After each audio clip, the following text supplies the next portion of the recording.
స్టాటిస్టిక్స్లో mean, median, mode అని 3 types of questions ఉంటాయి. వీటిలో ఒకటి కంపల్సరీగా ఫైనల్ ఎగ్జామ్లో 8 మార్క్స్కి ఇవ్వడం జరుగుతుంది. ఈ వీడియోలో గ్రూప్డ్ డేటాకి మీడియన్ ఏ విధంగా కనుక్కోవాలనేది తెలుసుకుందాం. ముందుగా ఫార్ములా ఏంటంటే median is equal to L plus n/2 minus cf/f into H.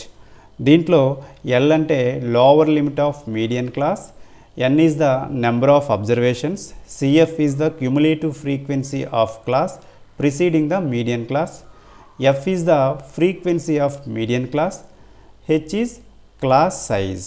మరి ఈ వాల్యూస్ ఎలా వస్తాయి అనేది ప్రాబ్లమ్ సాల్వ్ చేసేటప్పుడు తెలుసుకుందాం. ముందుగా మనం ఒక క్వశ్చన్ తీసుకుందాం.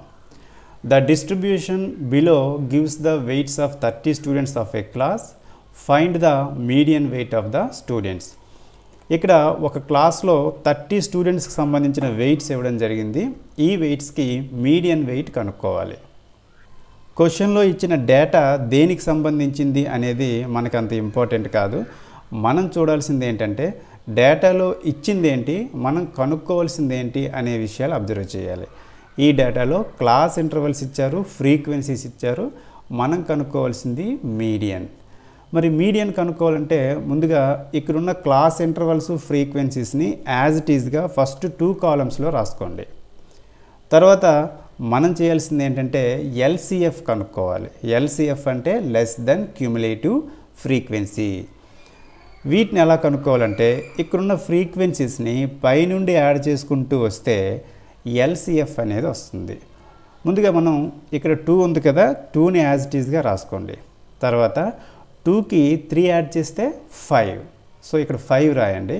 తర్వాత 5కి 8 యాడ్ చేస్తే 13, 13 ప్లస్ 6 19, 19 ప్లస్ 6 25, 25 ప్లస్ 3 28, 28 ప్లస్ 2 30. ఈ విధంగా మనం ఫ్రీక్వెన్సీస్ అన్నింటినీ పైనుండి యాడ్ చేసుకుంటూ వస్తే LCF less than cumulative frequency అనేది వస్తుంది. అలాగే ఈ ఫ్రీక్వెన్సీస్ అన్నింటినీ ఇలా డైరెక్ట్గా యాడ్ చేసినా కూడా మనకి 30 వస్తుంది. ఈ వాల్యూనే ఎన్గా తీసుకుంటాం. ఇప్పుడు మనం చేయాల్సింది ఏంటంటే ఇక్కడున్న క్లాస్ ఇంటర్వల్స్లో ఒక క్లాస్ ఇంటర్వల్ని మీడియన్ క్లాస్ ఇంటర్వల్గా ఐడెంటిఫై చేయాలి. దీనికోసం మనం n/2 వాల్యూ కనుక్కోవాలి.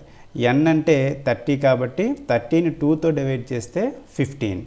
ఇప్పుడు ఈ 15 అనేది ఏ క్లాస్ ఇంటర్వల్లో ఉందో ఐడెంటిఫై చేయాలి. లేదా ఎల్సిఎఫ్లో 15 కానీ 15 కన్నా పెద్ద నెంబర్ కానీ ఎక్కడుందో ఐడెంటిఫై చేయండి. ఇక్కడ 19 అనేది 15 కన్నా పెద్ద నెంబర్. సో 19 కింద మీరు ఒక లైన్ తీసుకోండి. ఇక్కడున్న ఈ క్లాస్ ఇంటర్వల్లే మీడియన్ క్లాస్ ఇంటర్వల్ అవుతుంది. ఈ మీడియన్ క్లాస్ ఇంటర్వల్ యొక్క ఫ్రీక్వెన్సీని ఎఫ్గా తీసుకుంటాం. దీనికి ముందున్న క్లాస్ ఇంటర్వల్ యొక్క క్యుములేటివ్ ఫ్రీక్వెన్సీని సిఎఫ్గా తీసుకుంటాం. అలాగే ఈ మీడియన్ క్లాస్ యొక్క లోవర్ లిమిట్ ఎంత అవుతుంది? 55. సో 55ని మనం ఎల్గా తీసుకుంటాం. So L is equal to 55, F is equal to 6, CF is equal to 13, H is equal to 5. H ఎలా వచ్చిందంటే ఇక్కడున్న క్లాస్ ఇంటర్వల్స్లో వరుసగా ఉండే 2 క్లాస్ ఇంటర్వల్స్ యొక్క లోవర్ లిమిట్స్ మధ్య డిఫరెన్స్ కానీ లేదా అప్పర్ లిమిట్స్ మధ్య డిఫరెన్స్ కానీ చూసుకుంటే మనకి హెచ్ వాల్యూ వస్తుంది. ఇక్కడ 45 మైనస్ 40 5, లేదంటే 50 మైనస్ 45 5. ఈ విధంగా మనం హెచ్ వాల్యూని తీసుకోవాలి. ఇప్పుడు ఈ వాల్యూస్ అన్నింటినీ మీడియన్ ఫార్ములాలో సబ్స్టిట్యూట్ చేద్దాం. ఎల్ ప్లేస్లో 55, అలాగే n/2 దగ్గర 15, సిఎఫ్ దగ్గర 13, ఎఫ్ ప్లేస్లో 6, అలాగే హెచ్ దగ్గర 5 రాసుకుంటాం. ఇప్పుడు నెక్స్ట్ స్టెప్లో 15లో 13 తీస్తే 2. తర్వాత ఈ రెండింటిని మనం 2తో డివైడ్ చేస్తాం. 2 1s 2 3s. ఇంకా మిగిలింది ఇక్కడ 1 × 5 5/3. So 55 plus 5/3. తర్వాత 5ని 3తో డివైడ్ చేస్తే మనకి అప్రాక్సిమేట్గా 1.6 అనేది వస్తుంది. సో 55 ప్లస్ 1.6 టోటల్గా 56.6 అవుతుంది. ఈ విధంగా గ్రూప్డ్ డేటాకి మీడియన్ కనుక్కోవడం జరుగుతుంది. నెక్స్ట్ వీడియోలో గ్రూప్డ్ డేటాకి మోడ్ ఏ విధంగా కనుక్కోవాలో తెలుసుకుందాం. వీడియో నచ్చినట్లయితే వీడియోని లైక్ చేయండి, అలాగే మ్యాథ్స్ టెక్ ఛానల్ని సబ్స్క్రైబ్ చేయండి. Keep watching to maths tech.